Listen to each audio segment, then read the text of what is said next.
it's Adam and Ross from Cultaholic.com, and it's Triple News Day! Triple jump!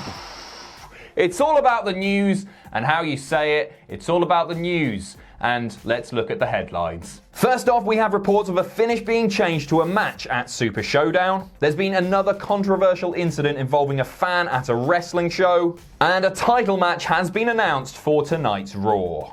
So first off, via the Wrestling Observer radio show, we have reports of a finish being changed to a match at Super ShowDown. That match is Lars Sullivan taking on the Lucha House Party. Now, I think we all expected that just to be a straightforward squash. It should be. If Lars is a monster, he's against three men who, when put together, are still half the size of him. He should rip their bleeding heads off. But that was not what happened. It ended in a DQ finish with all three members of the Lucha House Party becoming involved, which caused the ref to throw the match out. It was a DQ. So Lars did win, but hardly a strong win. It didn't help anyone. It literally didn't help anyone. Lars didn't look like the monster that he should have done. He was, don't get me wrong, he was beating them all up to begin with. And then you get that. So it made the Lucha House Party look petty, even though they're supposed to be baby faces. That Lars did get a little bit of the old heat back with an attack at the end on the ramp with Kalisto and whatnot, but the history books will show that the Freak Lars Sullivan's first official match in WWE was a disqualification win. That makes no sense. So, the reason for this is actually a very simple one. It's because WWE themselves are skirting the line of whether or not these Saudi Arabia shows are canon or non-canon. We've seen canon stuff before, Shane winning the trophy.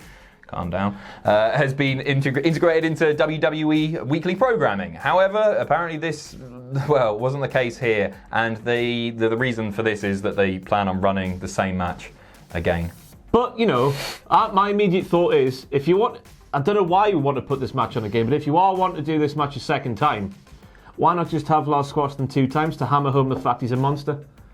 It's a fair point. Nobody wants to see this match to begin with, I don't think. We see it on Raw most weeks. He just comes out and attacks them. That's what it'll be again. So I don't see why the Lucha House Party have to look a little bit strong for a little bit just to get beaten down again when we know it's going to happen anyway. It wasn't a fun match to watch. Why don't they just build them up by squashing people in matches like they did with Braun on Raw, on SmackDown, whatever? We were talking and then about have a match against a proper competitor that people actually want to see. Nobody wants to see the Lucha House. We were talking about R-Truth potentially saving Super ShowDown 2 hours ago, Adam. What about Lars Sullivan saving Super ShowDown by attacking The Undertaker and Goldberg? And anything. I would have taken anything. Honestly, to stop that match from happening after about 4 minutes, when the stuff started going wrong, anyone could have come out. Yeah. Anyone, literally anyone. Let's move on. Now, I'm sure you're all familiar with what happened at a recent Ring of Honor show where Bully Ray asked a troublesome fan to be escorted backstage, and the fan claimed that Bully Ray berated him. I think it's something. That's incorrect, Adam, because here we are in 2019 and Bully Ray is a white knight. Right. A white knight. Read his statement. No, I read it. He didn't deny he sort of did a mafia move by taking this fan backstage, but he's a white knight. He's doing it for the good and proper reasons. Yeah, he said I even shook his hand and patted him on the back and stuff like that. Essentially, the fan should have just been escorted out. If he did something bad, I don't know what he did. I haven't seen that. If he's disrupting the show, he should be warned or escorted out. But I also read that. Was it Velvet Sky or somebody involved in that stable, I forget their name, I do apologise, spat on him. Really? So if they spit on a fan, I don't care what he said, well, within reason of course, but if you spit on the fan, that's unacceptable to begin with. Yeah, absolutely. Yeah. No, well, speaking of spitting, this takes us to an Impact show, a recent Impact show in which Taya Valkyrie was competing. The fan had been heckling her, which led to an altercation between her and the fan at ringside. There was lots and lots of back and forth, which ended with Taya Valkyrie knocking the fan's drink out of his hand, and as she turned away, he spat all over her back. A big hocker-loogie spit as well. Dirty man. Yeah, it was absolutely grubby. The fan was ejected from the arena after the show, and I think that is the correct course of action for this. Taya has taken to Twitter saying, "Call me names, enjoy the show, boo, cheer, whatever, but don't attack me verbally. Insult me personally and spit on me. Hey, hey, hey, goodbye." So, yeah, you know what? Fair play to Impact for dealing with the situation the correct way. That's just it brings up this issue again of where the line is for fans. And it should be obvious. It's obvious to me. I don't know if it's obvious to you. Don't touch a wrestler. Don't try to take away from what's happening in the ring or at ringside with your own actions. They're telling a story there. You are not part of that story beyond clapping, cheering, shouting, whatever. I would say, like, just pretend you're on the street. If you wouldn't do something on the street, don't do it at a wrestling show. I wouldn't boo at someone on the street. Not even like... not even Tommy Robinson or someone like that. I would boo at him on the street.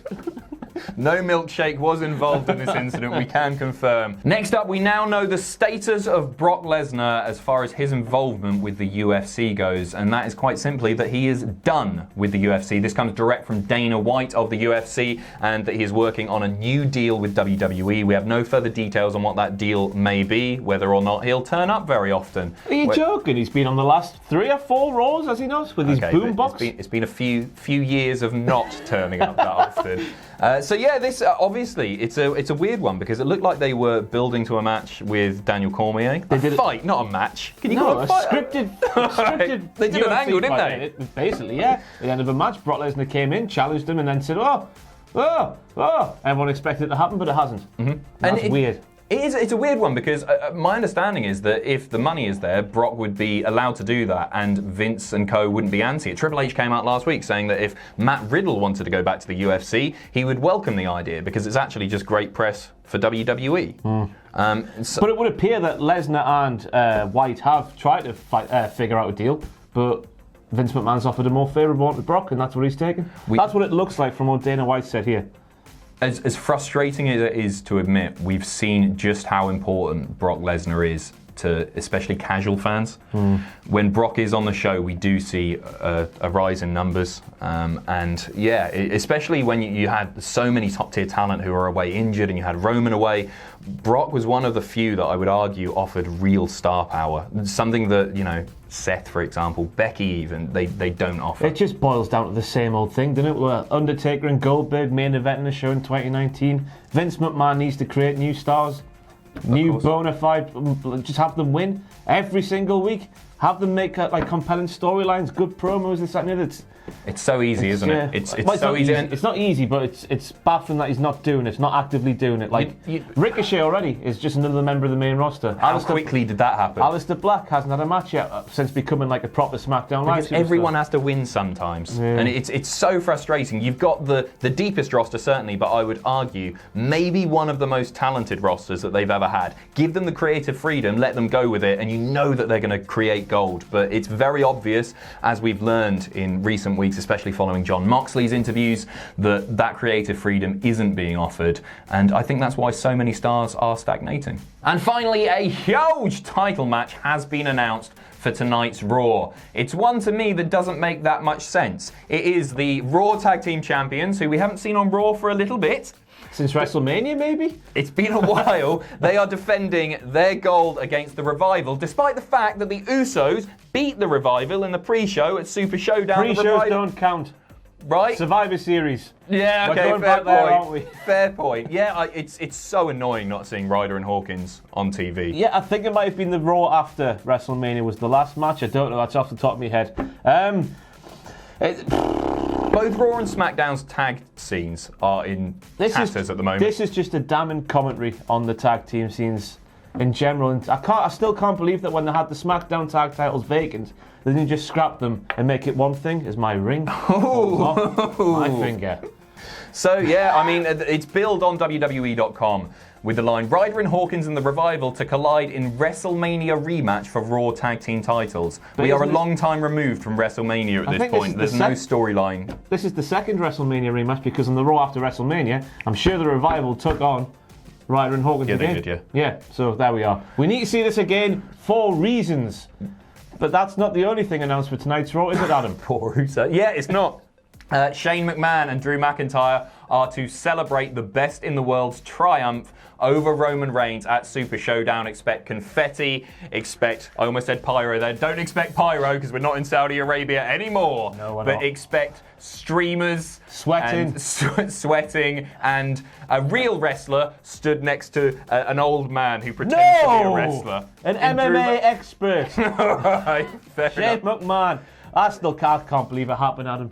Did you hear my explanation? It made sense in my head. Go on. So, Undertaker started doing WrestleMania matches in 1991. Yep. 2014, he loses the streak to Brock Lesnar. That makes Lesnar a star. You have a man beat Lesnar to make another star. That was Roman Reigns. Then on a WrestleMania equivalent event, Shane McMahon beat the man who ended the streak. So this last 28 years of professional wrestling history in WWE has been building up to making Shane McMahon the best. Also on Raw tonight. I can't believe it happened. Yeah, it was Roman's most definitive defeat in recent memory. It was his first. It was his first pinfall defeat since relinquishing the Universal Championship. Is it really? State of this company. Oh, God. Right. There's also one more segment which has been announced for tonight that will feature the Samoan submission machine himself. He is the new US title because Ray had to relinquish it because he's poorly. And he will be a guest on Miz TV tonight. I wonder how that one will.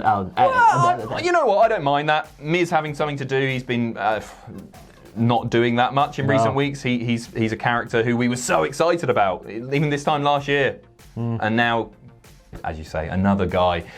So Miz Joe in a US title feud. Stomping grounds. Yeah, it's got stomping grounds written all over it. There you go. So tune in tonight for another great episode of Monday Night Raw. Somebody has to. See you later. Thanks for watching. Let us know what you think in the comments down below. You can follow us on Twitter at Cultaholic. You can find us on Facebook at facebook.com/Cultaholic. If you enjoy what we do here at Cultaholic, you can pledge to us on Patreon. That's patreon.com/Cultaholic. And most importantly, don't forget to hit subscribe and join us.